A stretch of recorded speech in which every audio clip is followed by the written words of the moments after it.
Okay देखना, ये बहुत ही मज़ेदार क्वेश्चन है। यहाँ तुमको अपना दिमाग यूज करने की जरूरत पड़ेगी। जैसे देखना, बहुत देखने को लग रहा है बहुत कम चीज़ दिया हुआ है।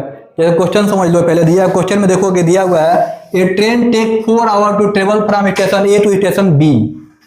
दो स्टेशन के बीच का डिस्टेंस दिया हुआ है। कह रहा है कि एक स्टेशन ए है और एक स्टेशन बी है।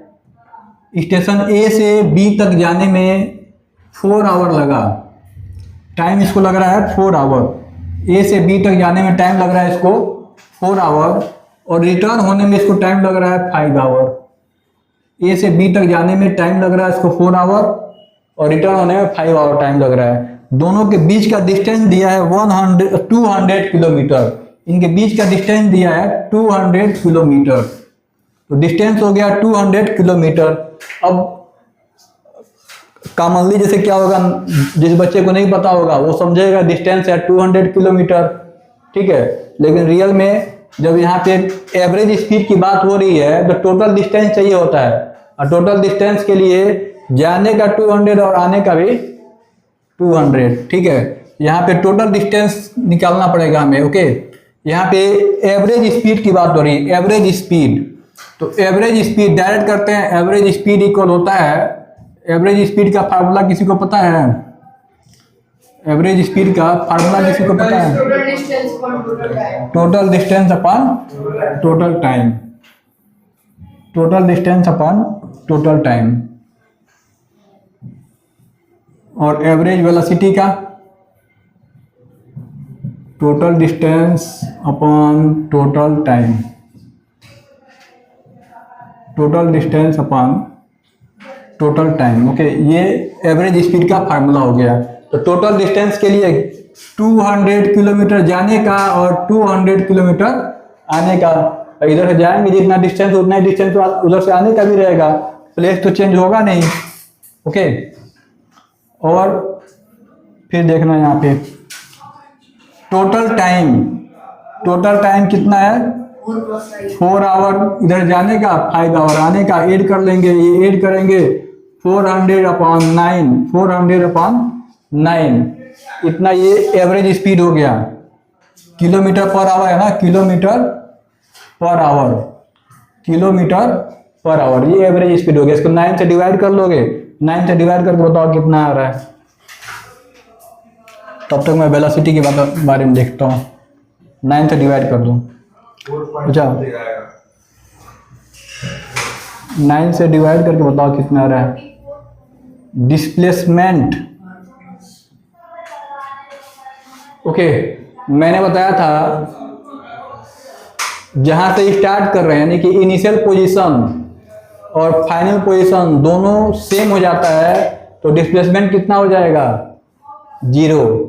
डिस्प्लेसमेंट कितना होगा भाई? ए से स्टार्ट किया, बी पे गया, फिर बी से वापस ए पे आ गया, तो डिस्प्लेसमेंट कितना हो जाएगा? 0। इनिशियल पोजीशन और फाइनल पोजीशन दोनों सेम हो जाएगा तो डिस्प्लेसमेंट हो गया 0। डिस्प्लेसमेंट कितना हो गया? 0। ये डिवाइड किए कितना आया? 44.4, ओके। 44.4 किलोमीटर पर आवर, ये इसकी एवरेज स्पीड हो गया। डिस्प्लेसमेंट 0 हो गया। एवरेज वेलोसिटी निकालने के लिए फार्मूला पता है? एवरेज वेलोसिटी निकालने के लिए, एवरेज वेलोसिटी निकालने के लिए फार्मूला होता है u plus v upon t. लेकिन यहाँ पे हम लोग डिस्प्लेसमेंट की बात कर रहे हैं तो displacement upon time. Total displacement upon time.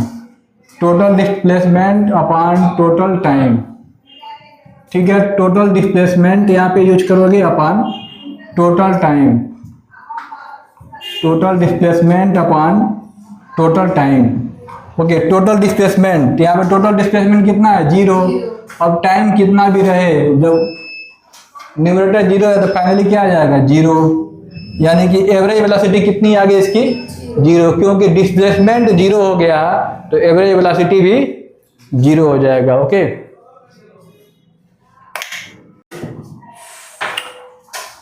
Okay देखना, ये क्वेश्चन देखना, ये क्वेश्चन थोड़ा सा डिफरेंट होगा। दिया है a bus is moving with a velocity of 25 meter per second. 25 meter per second के वेलोसिटी से मूव कर रहा है। तो ये इनिशियल वेलोसिटी है कि फाइनल वेलोसिटी है? इनिशियल वेलोसिटी है 25 meter per second. The brakes are applied, brake लगाने के बाद जो वेलोसिटी आती है वो फाइनल होता है। काजिंग और डिसलेरेशन ऑफ डिसलेरेशन लिखा है, यानी कि एक्सेलरेशन है और ये माइनस में रहेगा, क्योंकि डिसलेरेशन ब्रेक लगाने के बाद से जो एक्सेलरेशन आता है वो निगेटिव होता है, माइनस में आता है, क्योंकि स्पीड कम हो जाएगी। What will be the velocity after 5 second, 5 second के बाद वेलोसिटी कितनी हो जाएगी?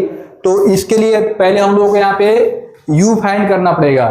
ठीक है, देखो यहाँ पे पहले हम लोग देखेंगे क्वेश्चन नंबर 12 का देखना, यहाँ पे u दिया है, v फाइंड करना पड़ेगा। u दिया है 25 meter per second, 25 meter per second u दिया है। एक्सेलरेशन दे दिया है, एक्सेलरेशन कितना दे दिया है 2 metre per second square, acceleration दे दिया 2 मीटर पर सेकेंड स्क्वायर। और टाइम दिया हुआ है, what will be the velocity after 5 second, 5 second के बाद से वेलोसिटी कितनी होगी? टाइम है 5 सेकेंड, टाइम है 5 सेकेंड। फाइनल वेलोसिटी फाइंड करना, v फाइंड करना है। तो जब एक्सेलरेशन दिया होता है तो एक्सेलरेशन वाले फार्मूले को हम लोग उल्टा लिख देते हैं, मतलब v minus u upon t equal A. Okay, formula हो गया v minus u upon t equal to A. इसमें वैल्यू पुट कर देंगे, वैल्यू पुट करोगे, v का वैल्यू नहीं दिया है, v हमें फाइंड करना है, v हमें फाइंड करना है। और u दिया है 25 और t दिया हुआ है कितना है यहाँ पे 5। एक्सेलरेशन जो दिया है वो 2, ये माइनस में लिया जाएगा -2, क्योंकि डिसेलरेशन है, निगेटिव एक्सेलरेशन है तो -2 लेंगे यहाँ पे। v माइनस 25 इक्वल 5, इधर डिवाइड में इस साइड आएगा तो मल्टीप्लाई हो जाएगा, 5 2 जा 10, डायरेक्ट मल्टीप्लाई कर दे रहा हूँ, 5 2 जा 10। अब देखना v इक्वल -10 पहले से है और ये 25 माइनस में है, ट्रांसफर करोगे तो इधर आके क्या हो जाएगा, प्लस में हो जाएगा। तो -10 प्लस 25 कितना आ जाएगा, -10 प्लस 25 ऐड करेंगे, सब्ट्रैक्ट करेंगे, सब्ट्रैक्ट 15 मीटर पर सेकेंड। ये वेलोसिटी हो गया फाइनल वेलोसिटी, जिसकी वैल्यू हमें फाइंड करना था।